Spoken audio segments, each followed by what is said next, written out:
I'm sorry. Then हमारी बात है संस्कार पे, अभी संस्कार पे बात रह गई है। वाई नॉट आंसर्स, आंसर्स क्यों नहीं, इस पे बात कर लेते हैं। देखिए दो रास्ते हैं, एक है मानने का, एक है जानने का। कौन से दो रास्ते हैं? एक मानने का और एक जानने का।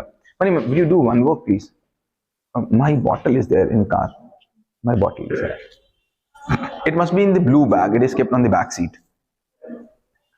एक है मानने का, एक है जानने का। जैसे अगर आप में से भगवान पे कौन कौन विश्वास करता है? भगवान पे ऐसा कौन कौन है जो भगवान पे विश्वास करता है? हेलो बाबूजी, करते हैं कि नहीं करते? भगवान नहीं करते, ठीक है। कौन कौन ऐसा जो नहीं करता? करेक्ट। कौन कौन ऐसा जो नहीं करता? हाँ ठीक है। तो पहले विश्वास वालों से बात कर लेते हैं, फिर विश्वास ना वालों से बात कर लेते हैं। आपको क्या लगता है, दो लोग होते हैं, एक आस्तिक और नास्तिक, कौन अच्छा है दोनों में से? आस्तिक के नास्तिक? दोनों तो अच्छे हो ही नहीं सकते। अच्छा इज अ कंपैरेटिव वर्ड, अच्छा इज अ कंपैरेटिव वर्ड। किसको ज्यादा अच्छा बोलेंगे, आस्तिक को कि नास्तिक को? अब देखो, आस्तिक है नंबर 1 का बेवकूफ, उसको कहेंगे प्री प्राइमरी का बच्चा, प्री प्राइमरी का बिल्कुल छोटा वाला बच्चा। नास्तिक कम से कम उससे थोड़ा सा ऊपर है। आस्तिक का मतलब क्या? मैंने बोला देखो पीछे दीवार पे है एक छिपकली, अच्छा दिख नहीं रही है, फिर भी पापा ने कहा तो मानेंगे, चाचा ने कहा तो मानेंगे। अरे भाई वाह, मेरे बाबा कहते हैं तो कैसे झूठ बोलते हैं? अच्छा उन्होंने देखा था ना? उन्होंने भी नहीं देखा, उनके बाबा ने उनसे बोला था। ये कौन हो गए? आस्तिक। वो केवल मानने पे विश्वास रखते हैं। अच्छा नास्तिक वाले बहुत कोई होशियार नहीं है, लेकिन कम से कम इतना जरूर है, वो कहते भाई देखेंगे नहीं तो मानेंगे नहीं, दिखा दो तो मान लेंगे। लेकिन आस्तिक वाला भी उतना ही बड़ा बेवकूफ है, नास्तिक वाला भी उतना ही बड़ा बेवकूफ है, अगर वो रिसर्च नहीं करता है तो। जैसे विश्वास वर्ड को ले लेते हैं। अब मुझे बताओ,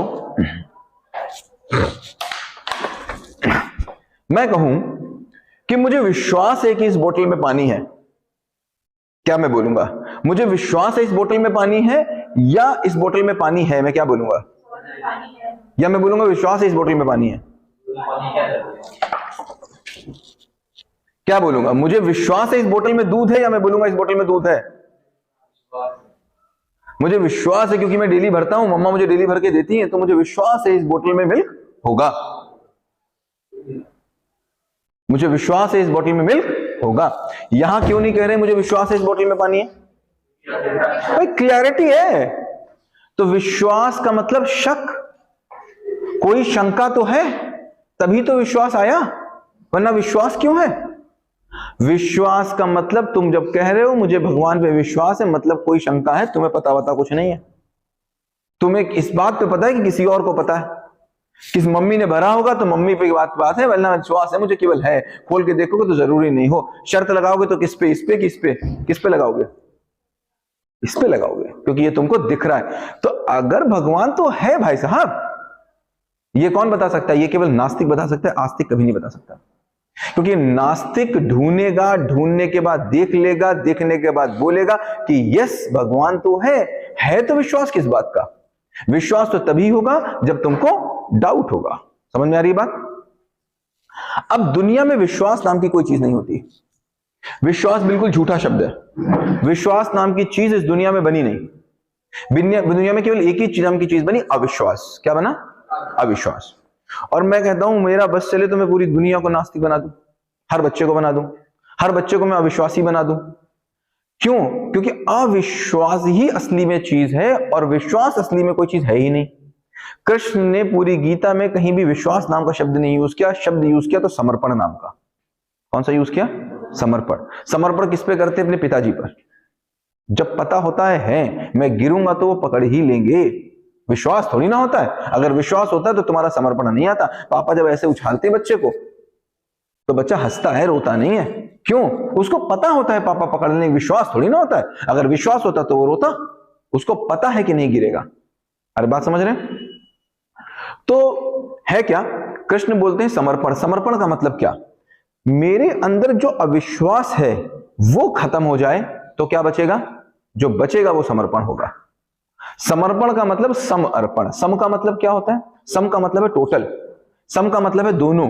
दोनों का मतलब होता है द्वंद्व। द्वंद्व का मतलब होता है दो विचार। द्वंद्व का मतलब होता है द्वैत। और कृष्ण कहते हैं अद्वैत। अद्वैत का मतलब क्या? दो है ही नहीं। तो जब लाभ हानि, अच्छा बुरा दोनों आप अर्पण कर दें तो उसको क्या बोलेंगे? समर्पण। समर्पण आपका उसी के प्रति होगा जिसको आप जानेंगे। मुझे बताओ, डॉक्टर पे पहले विश्वास करेंगे कि पहले डॉक्टर को जानेंगे? कब डॉक्टर पे अंधा विश्वास कर लेंगे? जब डॉक्टर को बहुत जान जाएंगे। तो जितना ज्यादा जानेंगे उतना ज्यादा विश्वास आएगा, और जब इतना जान जाएंगे, इतना चेक कर लेंगे, तब समर्पण आ जाएगा। तो ये आएगा जानने से, मानने से नहीं आएगा। तो अपने बच्चे को मानने से निकाल के जानने की राह पे डाल दो, और डाला जा रहा है, ये सबको पता है। अगर नहीं पता होता तो मुझे बताइए, मैथ्स के फॉर्मूले को प्रूव करना क्यों सिखाया जा रहा होता? क्यों क्लास 1 से मैथ्स के फॉर्मूले को रूल कहीं पर तो हम लाइफ में सही चल रहे हैं और कहीं पर पढ़ाई में सही चल रहे हैं।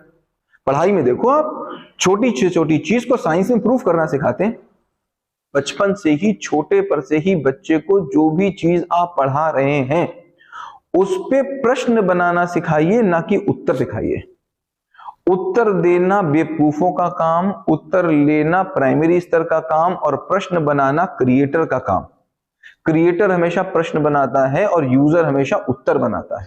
तो ये जो कहानी है आपकी कि व्हाई नॉट आंसर्स, इसलिए क्योंकि हम बच्चे को मानने वाला नहीं बनाना चाहते। अगर हमने एक चैप्टर पढ़ाया है बच्चे को, तो हम तभी मानेंगे कि बच्चे को आ गया जब आप बच्चे से आंसर नहीं क्वेश्चन बनवा देंगे।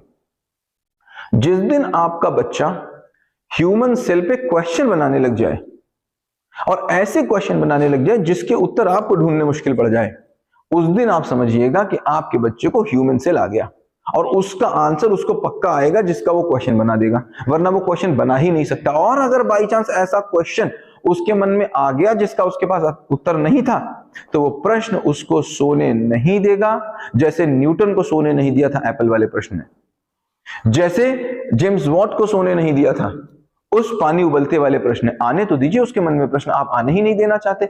आप तो प्रश्न से पहले उत्तर देना चाहते, और उत्तर देने पर आप बच्चे के ऊपर बैठ जाना चाहते, बच्चे की सोच पर कब्जा कर लेना चाहते। तो पूरी जो ये कहानी है, पूरी ये जो लड़ाई है, पूरा ये जो सिस्टम है, वो इस बात के ऊपर है कि कैसे हम अपने बच्चे को मानने नहीं जानने के रास्ते पे ला दें, चाहे वो प्रश्न हो और चाहे वो ईश्वर हो। और फिर जब वो ईश्वर को मानेगा, फिर जब वो मानेगा तो ऐसा मानेगा कि उसको कोई डिगाने वाला नहीं होगा, क्योंकि तब वो स्थिति प्रज्ञ होगा। वो अपनी स्थिति से मानेगा, अपने जाने से मानेगा। एक बार अगर तुमने देख ही लिया कि ये 2 + 2 4 है, तो दुनिया में आके तुमको कोई कैसे भी प्रूफ कर दे 2 + 2 5, तुम कहोगे भाई साहब कुछ तो गड़बड़ी है, क्योंकि मैंने तो देखा, मैंने तो होके आया हूं, मैं तो मिल के आया हूं, मैं तो कमरे में छोड़ के आया हूं अपने भाई को। अब तुम चाहे जितना कहो कमरे के अंदर वो नहीं है, मैं कैसे मान लूंगा? दिखा दीजिए उसको। मेरे मन को केवल एक ही चीज चाहिए, एक ही चीज चाहिए मन को, क्या है? वो है ज्ञान। कोई दूसरी चीज मेरे मन को नहीं चाहिए। और ज्ञान का मतलब हम कल समझ चुके हैं क्या होता है। ज्ञान को इंफॉर्मेशन से आप मत कंपेयर कर दीजिएगा, वो बिल्कुल अलग अलग चीजें। तो जैसे ही ये चीज आएगी वैसे ही आप देखेंगे आपके बच्चे के मन में क्लैरिटी आ रही है, सारे के सारे धुंध खत्म। कोहरे में कभी गाड़ी चलाई है? कोहरे में गाड़ी चलाई है?